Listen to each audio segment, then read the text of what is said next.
Hindi cinema के सुनहरी यादों में कुछ जोड़ियां हमेशा हमेशा के लिए अमर हो चुकी हैं। इन जोड़ियों में से सबसे मशहूर जोड़ी थी संगीतकार लक्ष्मीकांत प्यारेलाल जी और मोहम्मद रफ़ी साहब की जोड़ी। जिस फिल्म में इस जोड़ी का संगम होता था तो सिर्फ गाना नहीं बनता था बल्कि जादू छा जाता था। कोई शाम उनका ख्याल लक्ष्मीकांत प्यारेलाल जी ने जब संगीतकार के रूप में स्वतंत्र रूप से अपने करियर की शुरुआत की थी तो उन्हें रफ़ी साहब से बहुत सपोर्ट और गाइडेंस मिला था। इसलिए वो उन दोनों के लिए फादर फिगर की तरह थे और हमेशा उनको साहब कह के ही बुलाते थे। रफ़ी साहब भी दोनों को छोटे भाइयों जैसा प्यार देते थे। जिनके गीत सावन गाए आए। इस जोड़ी के करियर में चाहे जितने उतार चढ़ाव आए हों, लेकिन इनके आपसी प्यार और समर्पण में कोई कमी नहीं आई। जब किशोरदा का जमाना आया तब भी एलपी की जोड़ी हमेशा रफ़ी साहब के लिए मौके निकालती रही। रेशमी जुल्फें, ये शरबती आंखें। मगर आज मैं जिस गाने और फिल्म की बात कर रहा हूं उसके बदले निर्माता ने सोने के सिक्के न्यौछावर किए थे और इसकी फीस को चांदी की थाल में परोस कर दिया गया था। कौन था ऐसा दिलदार निर्माता और इस जुगलबंदी का नतीजा क्या हुआ, मैं इस वीडियो में आपको यही बताने वाला हूं। तो आपसे रिक्वेस्ट है कि वीडियो को आखिर तक ज़रूर देखिए और चैनल को सब्सक्राइब और वीडियो को लाइक भी कर लीजिए। 1970 के दशक के आसपास की बात है। तब बॉलीवुड की गोल्डन तिकड़ी राज कपूर साहब, दिलीप कुमार साहब और देवानंद जी का गोल्डन टाइम बीत चुका था। जुगली कुमार, राजेंद्र कुमार जी का जलवा भी उतार पर था।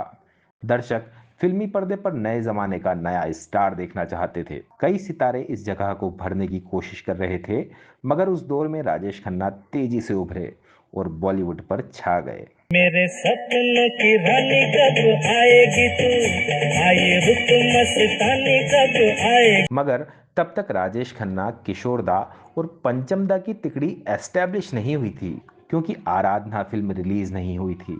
ये उन दिनों की बात है जब आराधना की शूटिंग चल रही थी।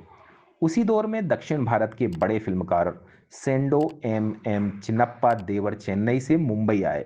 वो अपनी तमिल फिल्म देवा चेयल की रीमेक बनाना चाहते थे। सबसे पहले वो संजीव कुमार साहब के पास गए, मगर उन्हें रोल अपने मुताबिक नहीं लगा। इसलिए उन्होंने उन्हें राजेश खन्ना के पास भेज दिया। दोनों की मुलाकात हुई फिल्म आराधना के सेट पर। गुनगुना रहे हैं भंवर, खिल रही है कली कली। तब राजेश खन्ना सुपरस्टार नहीं बने थे, पर उन्हें अपनी किस्मत की बुलंदी का एहसास होने लगा था।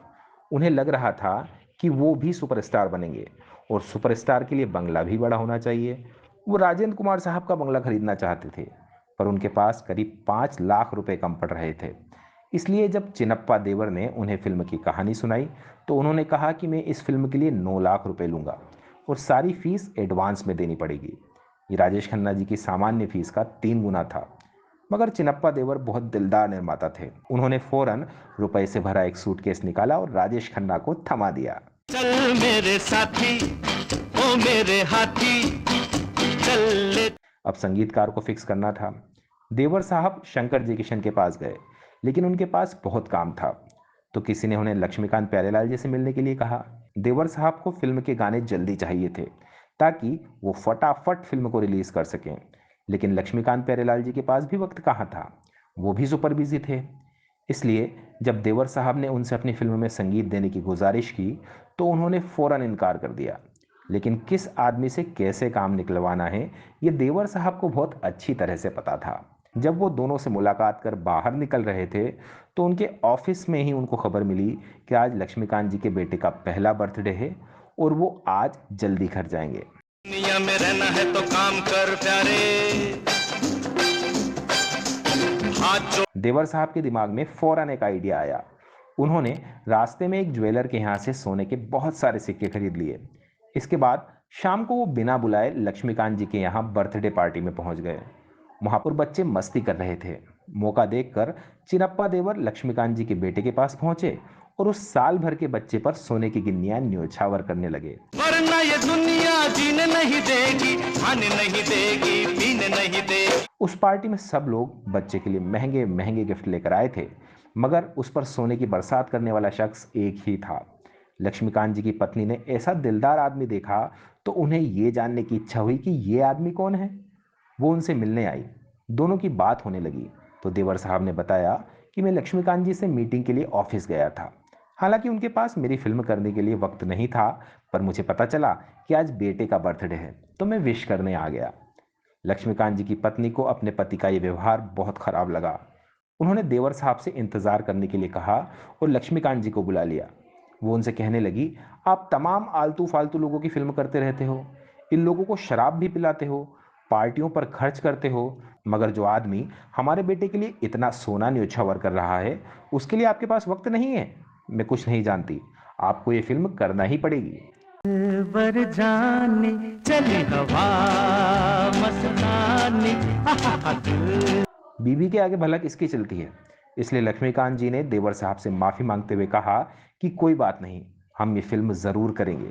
देवर साहब को पहले से अंदाजा था कि ये काम तो होना ही है, इसलिए उन्होंने वही सूटकेस निकाला और एक चांदी की थाली में 1 लाख रुपए साइनिंग अमाउंट दे दिया।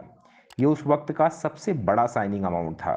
फिल्म बनने के बाद देवर साहब ने उन्हें 1 लाख रुपए और दिए। पास आजा ओ सुन राजा ऐसा मौका न जाए निकल। हाथी मेरे साथी की शूटिंग के दौरान आराधना रिलीज हो गई और राजेश खन्ना सुपरस्टार बन गए। उन्हें लगा कि उन पर केवल किशोरदा की आवाज ही जमती है, तो वो संगीतकारों से शर्त रखने लगे कि उनके गाने सिर्फ किशोरदा ही गाएंगे। इस फिल्म में भी उन्होंने किशोरदा से ही प्लेबैक सिंगिंग की शर्त रखी। इसलिए लक्ष्मीकांत प्यारेलाल जी को फिल्म में 5 गाने किशोर कुमार से गवाने पड़े, मगर फिल्म का सबसे इमोशनल सॉन्ग उन्होंने रफ़ी साहब के लिए रखा। रत की दुनिया को छोड़ के प्यार की दुनिया में। हाथी मेरे साथी का निर्देशन देवर साहब के छोटे भाई M.A. थिरुमुगम ने किया था।